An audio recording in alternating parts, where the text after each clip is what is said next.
Lots of people have moved to Texas in recent years. Dallas, Houston, San Antonio, Austin, all getting pretty crowded. But there is still an awful lot of empty space out there. Hogg County, for example. There's only one real town in the whole county, and it's not very big.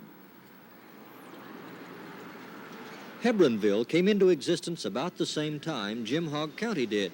W.R. Hebron made it a stop on the Texas-Mexican Railroad in 1881, but it didn't really amount to a town until Jim Hogg was carved out of Duval and Brooks counties in 1913. Hebbronville was once credited with shipping more cattle each year than any other point in the United States. Oil was discovered at Randado City about 25 miles west of here in the 1920s, and that gave Hebbronville a boost.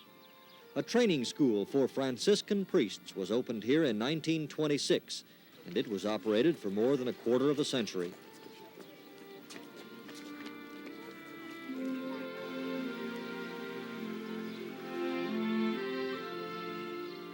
Vigo Kaler bought some land here in 1905.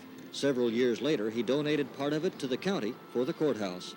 He built a hotel across the street from the courthouse in 1915.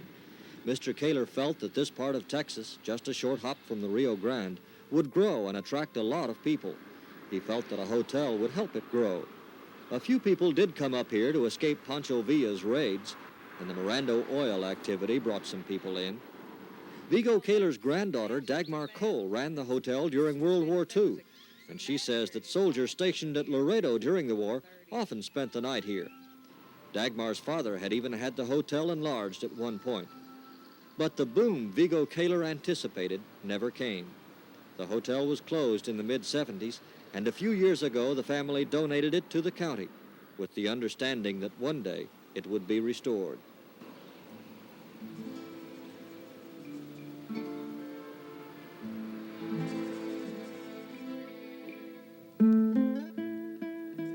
While Hebbronville hasn't grown quite as much as Vigo Kaler hoped it would, another Hogg County community has almost disappeared.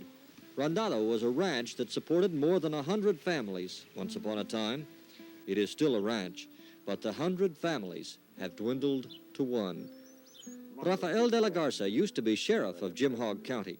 He went off and fooled around, as he puts it, for a few years, but Randado has always been his home. Oh, yes. Born here, I still live here. And like I tell you, we've been here forever.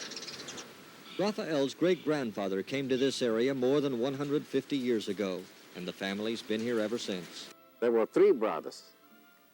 There was Hipólito, Antonio, and Rafael Garcia. You know, they started way back there. We had some Spanish grants, you see. The ranch was comprised from about 80,000 acres in the old days, you know. And that was the beginning of Randado. It's been many, many years ago.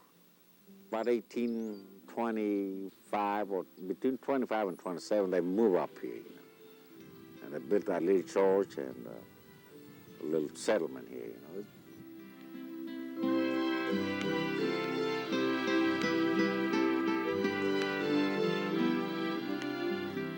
Rafael's ancestors and Randado have seen the likes of Robert E. Lee just passing through. He was stationed in San Antonio. He was a young lieutenant in the cavalry, you know, and he was on his way to Fort Ringgold at Rio Grande City. And he stayed out here about a couple of days, resting the cavalry, you know, and then he went on.